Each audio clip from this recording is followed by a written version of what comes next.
ড্রিমকন channel থেকে তপন আপনাদের সাথে আছি। আজ আমার কাছে এক দাদা এসেছেন, তো উনি ওনার জাস্ট আপনার মুখে আপনাদের সামনে তুলে ধরছি না, তবে ওনার ডিটেলস যে কালেকশন আছে ওগুলো আমি আপনাদেরকে দেখাবো এক বাই এক, পার্ট বাই পার্ট। তো তার আগে দাদার একটু অ্যাড্রেসটা নিয়েছি এবং কোথা থেকে এসেছেন। দাদা আপনি কোথা থেকে এসেছেন? আমি কলকাতা বালিগঞ্জ থেকে এসেছি। কলকাতা বালিগঞ্জ থেকে।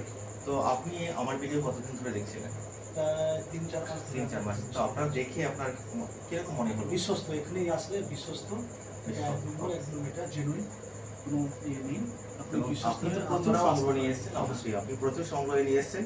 আপনার কোনো মনের মধ্যে ডাউট বা কোনো সংশয় আছে যে আমি যে কয়েনগুলো ধরে ধরে চেক করলাম? না, কোনো সংশয়। বন্ধুদের উদ্দেশ্যে আপনি কি বলবেন যারা আসতে যাচ্ছেন? এখানে নিঃসন্দেহ আসতে পারে, কোনো টেনশন নেই। একটাই কথা, আর জেনুইন, পুরো বিলকুল জেনুইন। ওকে, তো ওনার সংগ্রহটা আমি আপনাদেরকে দেখাচ্ছি, হিউজ পরিমাণে নোটের সংগ্রহ। সেক্ষেত্রে আমি ডিটেলস আপনাদেরকে পার্ট বাই পার্ট দেখাচ্ছি। দেখুন, এটা 5 টাকার একটা নোট আছে। এটা আপনার আমি ডিটেলস আলোচনা করছি না, যেহেতু অনেক রাত হয়ে গেছে। এখন রাত প্রায় টাইম হচ্ছে আপনার 9:30। সে মর্নিং 6টা থেকে আমি 8টা থেকে বসেছি। তার মধ্যে ধরুন এর আগে আপনার 30-35 কিলো কয়েনকে আমার প্রত্যেকটা কয়েন ধরে ধরে চেক করতে হয়েছে। তো দেখুন, এই ধরনের একটা 10 টাকার নোট আছে। এটা হচ্ছে অ্যারোর, এটা হচ্ছে কাটিং। দেখুন, কাটিং অ্যারোর আছে। এই কাটিং অ্যারোর নোটটা আপনাদের কাছে থাকলে আপনারা একটা ভ্যালুতে বিক্রি করতে পারবেন। তবে কাটিং অ্যারোর অনেক সময় হয় কি, অনেক বন্ধুরা কেটে ফেলেন নিজেরা, তো সেক্ষেত্রে নোটের সাইজটা, এটা দৈর্ঘ্য প্রস্থটা তখন কিন্তু সরু হয়ে যাবে, ঠিক আছে? তো এটা দেখবেন, আপনারা কাটিং করলে কিন্তু আপনারা সেই নোট বিক্রি করতে পারবেন না। এই ধরনের মিসপ্রিন্টিং অ্যারোর কয়েন নোট যদি থাকে, তখনই আপনারা এই নোটটা ভ্যালুতে বিক্রি করতে পারবেন।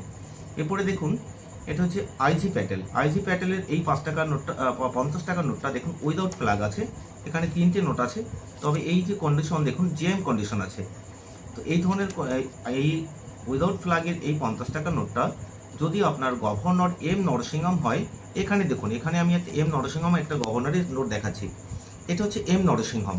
তো এই 50 টাকার নোটে যদি এম নরসিংহম গভর্নর আপনাদের কাছে থেকে থাকে, সেক্ষেত্রে এটা আপনারা 1000 টাকা থেকে 1500 টাকা পর্যন্ত পার পিস নোট বিক্রি করতে পারবেন। দেখে নিন, তবে এই ধরনের নোট 150 টাকা থেকে 200 টাকা পার পিস বিক্রি হয়, কিন্তু এম নরসিংহম হলে তখনই ওটা 1,500 থেকে 2,000 টাকা পার পিস নোটের দাম হয়ে থাকে। দেখুন, এরপরে এই যে আপনার ইরাকুদ বাদের এটা হচ্ছে উড়িষ্যার সম্বলপুরে ইরাকুদ ড্যামের ছবি দেওয়া আছে।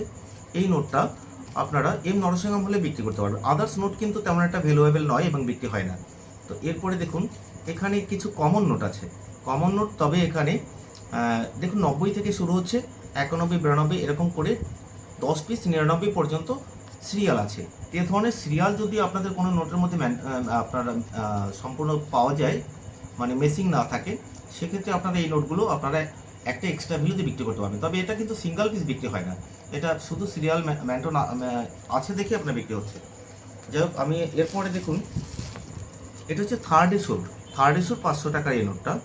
তো থার্ড ইস্যুর এই গভর্নর হচ্ছে এটার সি রঙ্গরাজন। তো সি রঙ্গরাজন গভর্নর, এটা হচ্ছে থার্ড ইস্যু।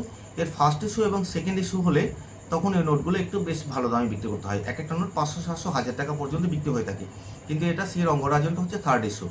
তো এরপরে দেখুন, এখানে কিছু সিলভার কয়েন, চান্দির কয়েন আপনাদের সামনে তুলে ধরলাম। তো এটা হচ্ছে এডওয়ার্ড 7, এই কয়েনটা এডওয়ার্ড 7, এবং এগুলো হচ্ছে যে আপনার জর্জ 5, এই 3টে আছে জর্জ 5-এর, দেখে নিলেন। তো জর্জ 5-এর এবং এডওয়ার্ড 7-এর 1 রুপির মধ্যে কোনো কয়েন কিন্তু রেয়ার কয়েন নেই।